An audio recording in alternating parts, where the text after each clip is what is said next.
안녕하세요 여러분, 리츠앤 리얼티의 브로커 레코드 이세윤입니다. 지난번 영상을 찍은 게 6월 초니까 3개월 만에 인사를 드린 것 같습니다.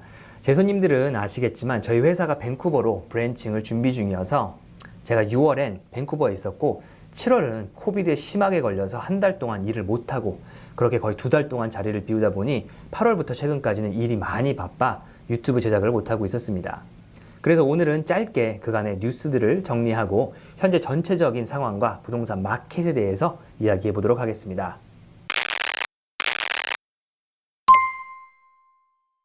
우선 첫 번째는 이자율입니다. 이번에 3월 25 basis point, 4월과 6월 50 basis point, 7월 100 basis point, 9월 75 basis point 그렇게 합으로 현재까지 3%의 이자가 올랐습니다. 이자율이 많이 오르는 것도 문제지만 더 큰 문제는 그 속도인데요. 그럼 여기에서 끝이냐? 그것도 아닙니다. 이번에 캐나다는 2번의 이자율을 더 올릴 수 있는 게 더 큰 위협이 되고 있습니다. 두 번째는 CPI, 곧 소비자 물가지수입니다. CPI는 이자율을 결정하는 데 가장 큰 영향을 미치고 있는 요소인데요. 미국의 경우 6월 9.1%, 7월 8.5%에 이어 8월에는 8.3%로 물가지수가 떨어지고 있는 상황이지만 그 떨어지는 속도가 마켓의 expectation을 다다르지 못해 어제인 9월 21일에도 75 basis point의 이자를 올리게 되었습니다. 그리고 미국에서 이자율을 올리게 되면 캐나다 입장에선 그 이자율을 따라갈 수밖에 없기 때문에 우리가 지금까지 예상했던 것보다 더 높은 이자율로 내려까지 갈 수도 있을 것 같습니다. 세 번째는 마켓 전체 스냅샷입니다. 작년과 비교했을 때 전체 세일은 33% 떨어지긴 했지만 7월과 비교했을 때 거래량은 11%가량 올랐습니다. 평균 가격도 작년과 비교했을 때는 0.9%, 7월과 비교했을 때는 2.1% 상승, 8월 한 달간 뉴 리스팅은 작년과 비교했을 때 0.7% 하락, 7월 대비 13% 하락, 리스트 투 셀 레이시오는 작년과 비교했을 때 28% 하락, 8월은 40%로 7월과 비교했을 땐 보합을 유지했습니다. 그럼 이제 조금 더 깊숙이 들어가 보겠습니다. GTA의 각 지역 디태치드 가격입니다. 그 첫 번째로 동쪽 Ajax, Whitby, Oshawa, Pickering 등에 속해 있는 더햄 지역입니다. 더햄 지역의 디태치드 하우스 거래량은 3월 950건에서부터 7월 490건까지 하락해서 7월엔 3월의 거래량에 비해 거의 반 수준까지 떨어지다 다행히 8월에는 7월에 비해서 11% 상승한 542건을 기록했습니다. 다음으로 액티브 리스팅은 6월 989 리스팅부터 시작해 2달째 연속으로 급격하게 하락 중인데요. 8월은 7월에 비해 19% 떨어진 731개의 리스팅을 기록했습니다. 뉴 리스팅도 3월에 피크를 찍고 4월부터 꾸준하게 떨어지기 시작하다 8월에는 3월의 절반가량인 830개의 매물이 리스팅되어서 리스팅량이 계속해서 떨어지는 것을 확인할 수 있습니다.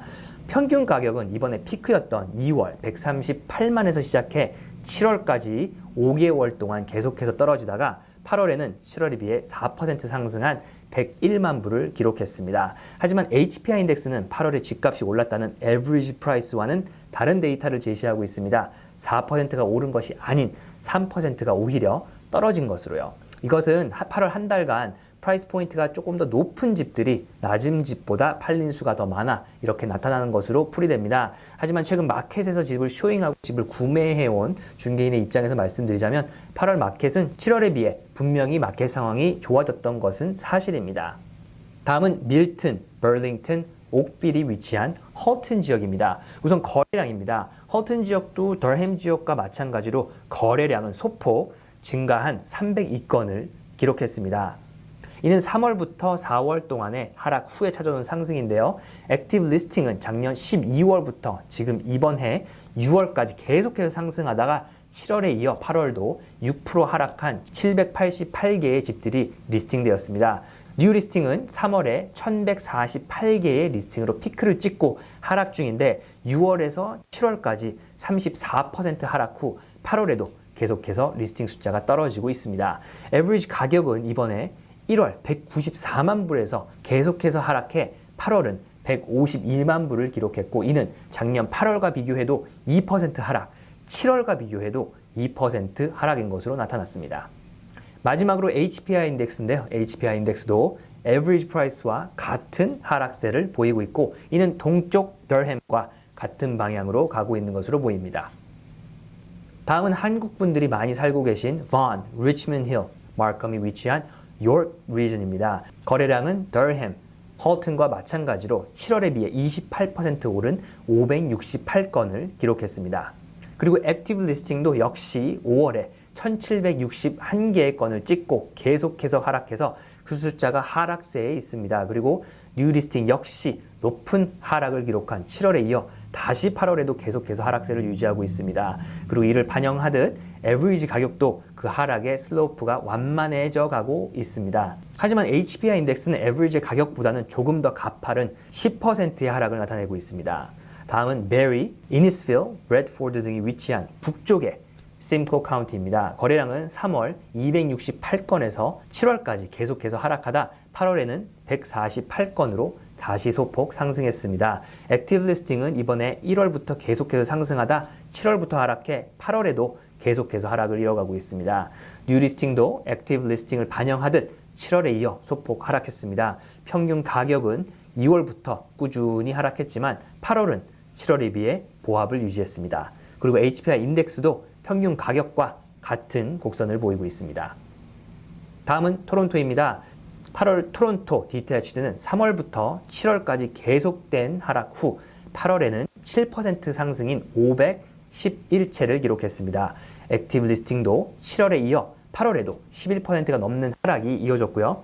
새로운 리스팅량도 7월에 큰 폭으로 떨어졌는데 8월에도 그 하락세는 계속해서 이어지고 있습니다. 그래서일지 평균 가격은 7월에 비해 약 8%가 오른 것으로 나왔지만 HPI 인덱스는 7월에 이어 8월도 3%로 소폭 하락한 것으로 집계되었습니다. 이렇게 디태치드는 지역에 상관없이 모든 지역의 거래량이 7월에 비해 8월이 회복되었고 액티브 리스팅과 뉴 리스팅량은 계속해서 하락 중이고 평균 가격은 소폭 상승한 것으로 나타났습니다. 하지만 이것은 8월 이자율 상승이 없었고 또한 이미 몰기지 레이트를 락인 시켜 놓았던 실소유자들의 바잉으로 나타난 일시적인 상승이 아니었나라고 생각됩니다.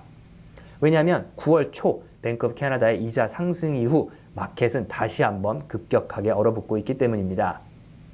콘도도 똑같은 패턴을 보이고 있습니다. 그저 콘도와 하우스가 다른 점은 평균 가격의 하락이 20에서부터 30%까지 났던 하우스보다 콘도는 조금 더 moderate 한 10% 선에 머무르고 있다는 점입니다. 자, 그럼 이제 우리는 어떤 마켓으로 과연 나아가고 있는 것일까요? 이제는 당분간 계속해서 오를 것이고 특별한 희망적인 뉴스가 나오지 않는 한 마켓은 더욱더 어려워질 것으로 보입니다. 특히 지금 제가 가장 큰 위협으로 생각하고 있는 것은 이것입니다. 이번 해 가격이 피크로 올랐던 2월과 3월 집값이 너무 비싸다 보니 1금융권에서 몰기지를 받지 못했었던 사람들이 찾았던 프라이빗 몰기지를 받았던 사람들인데요. 집값이 비정상적으로 올랐던 이번 연초 집을 사려고 계약했던 사람들은 그 집을 3월부터 5월까지 클로징을 했었는데요. 프라이빗 몰기지의 특성상 계약 기간이 1년밖에 안 되는 점 때문에 내년 3월에서 5월 사이에 새로운 몰기지를 받든지 아니면 기존 몰기지 계약을 리뉴해야 할 것인데 그 사이에 집값은 많이 떨어졌고 반대로 이자는 많이 올랐습니다. 그 뜻은 내년에 다시 몰기지를 받기가 매우 어려워졌기 때문에 우리가 생각하지 못했던 많은 매물들이 마켓으로 쏟아져 나올 수 있고 이는 자칫 캐나다 전체의 리세션으로 이어질 수 있다고 생각합니다.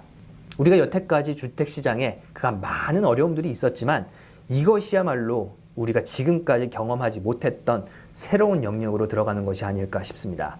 자, 그럼 오늘 준비한 이야기 여기까지입니다. 끝까지 시청해주신 여러분 감사드리며 전 다음 영상으로 다시 찾아뵙도록 하겠습니다. 감사합니다.